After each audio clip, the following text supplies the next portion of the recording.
Yeah, basically, I'm going to talk about how to read academic research papers. Uh, what generally happens, we generally uh, read the research papers as we used to read the textbooks and other things. So I was thinking like there are certain ideas uh, if we adopt so we can read the research papers properly. So there are my presentations are in two parts. First part, I'm going to talk about why certain strategies are needed to talk about the to read the research papers, and what are the steps and strategies can be adopted.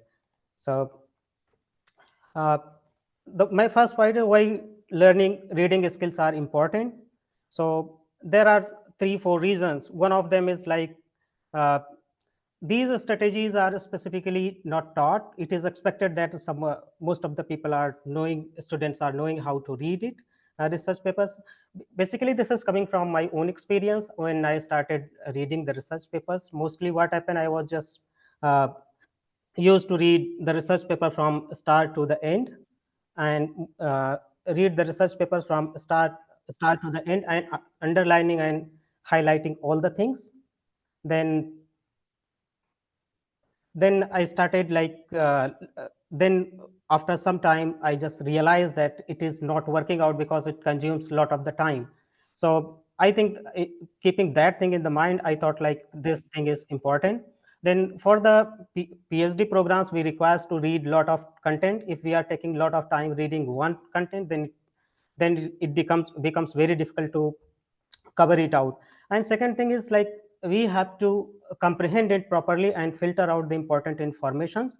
So when we have certain strategies, it is going to help us to improve the comprehension.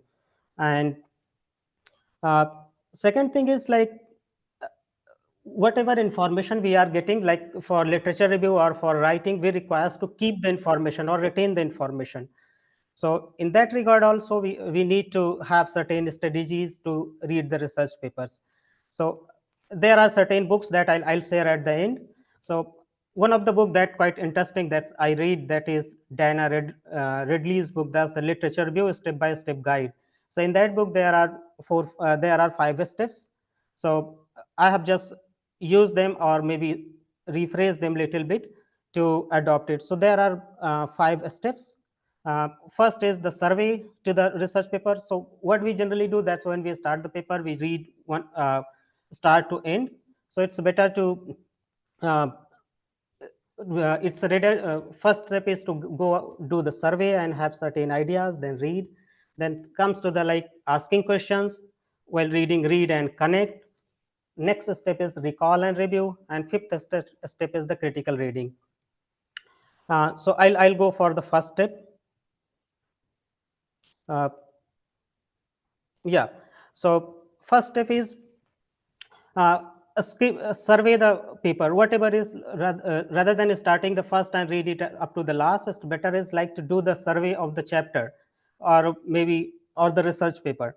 First, go to the skim through the important points and have certain ideas. What the skimming helps? The skimming helps to have a general overview and what the author is talking about. So there are various strategies to skim about. One of this, like go through the title, keywords, or maybe heading, subheading, or maybe certain bullet points or italic points, whatever is there. Just go through those points and have certain ideas what the basically author is talking about, because the heading, subheading and highlighting is done to have idea these are the key things. So that as a reader should understand, that's the first go to skim it and have certain important have some idea what the author is talking about.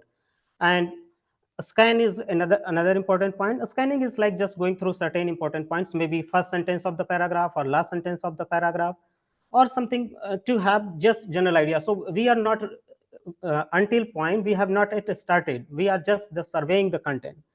So important point is go through the highlighted points, that are the headings, subheadings, titles, keywords or italicized words, and have some idea and frame certain questions, what the author is talking about, why author is talking about, and how the structure is organized.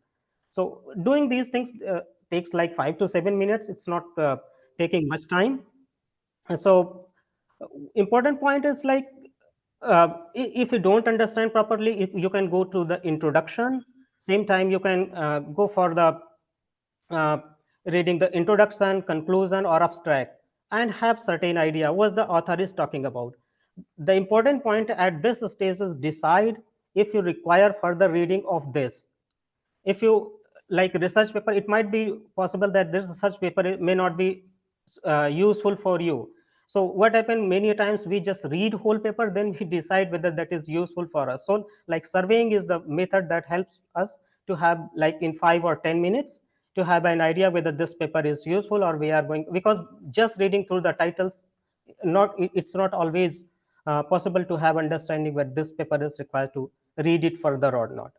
So that is like survey is like having certain broader understanding and have understanding whether this paper requires further reading or not. uh, Come to the second one is like asking questions. This is quite important part. Like asking question is one of the important thing that's give us the interactive reading steps. Like otherwise it activates it's pave the way for the like active reading. Otherwise we just start from the end paragraph to paragraph, and many times we forget what we are reading. So asking question is quite important.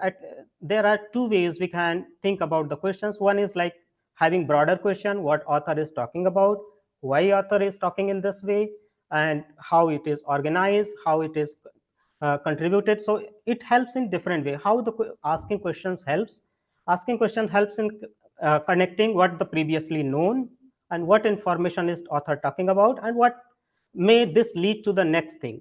So asking question helps a lot. So and it is like make the way for the active reading rather than the passive. So questions should be written always when start the writing or some ideas come. In fact, sometimes what happen when you have certain titles or certain headings or subheadings, it is possible that that can be converted into the questions.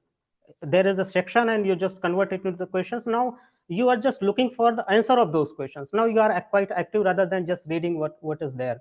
In that way, I just try to adopt this framework, and this has been quite helpful. And next comes to the read and connect. This is quite important one. What happened in most of the times we just read it. So actually reading is a kind of thinking also. When you read, you just think about what you previously know. It might be possible that you are knowing about that from the experience. It is also possible that you might be knowing from other readings. So what is previously known, you just give a few seconds of thought what you already know it, and then and in that relation whatever you are reading, how it is connected, whether that is on similar line or it contradicting, or so that is like you make you focus on the things rather than going passively. And what important thing happen when we start something complex like reading the theoretical papers or something, it becomes very difficult, like textbooks or chapters becomes difficult to understand. The better idea is how I have adopted, like going to the simpler text, read them and have some understanding about it, and make certain structures and then come back to the reading through the original work. So what happened, like whatever information you are knowing from the simpler text, now you are connecting with the complex text. So connection is quite important. So while reading, it's important to connect it. And whatever and at this point while reading, you just take the note, you can highlight it and keep the important points. And one of the important point to understand while reading is understanding the structure. What is the structure is how the paper is divided, that is divided in 3 sections, 4 sections, how it is divided, that is important to understand. Whether that is they are talking about the introduction, what is the conclusion, the methodology, like which section we are reading and that gives the better understanding. So for example, take the example, if you are reading the introduction, so it is possible that if you are having certain understanding what the introduction is generally talking what is overall and what context it is given, that is discussed. And so you have to look for what are the key points that the author wants to talk about and why he is going, the rationale is mostly given uh, in the introduction. So you have to look for that information. Conclusion is like summarization and connecting to the next one, what is the next. And so while reading, you should understand that the author is going to summarize the key points in the conclusion, and then he is going to connect it with the other things and what going to say what is next forward. And while you read shift from one paragraph to another paragraph, is having one paragraph is having some idea, that is there's certain shift from one paragraph to other paragraph. When you are shifting from one section to another section, there is something new, something different. So having this kind of understanding and structures helps to understand rather the passage more effectively and makes you active. Thus I'm going to, like, actually these understanding help you make the predictions that I'm going to get next this, going to know next this. So this is like make you more engaged, focused, and concentrated. So next comes is like recall and review. This is quite important.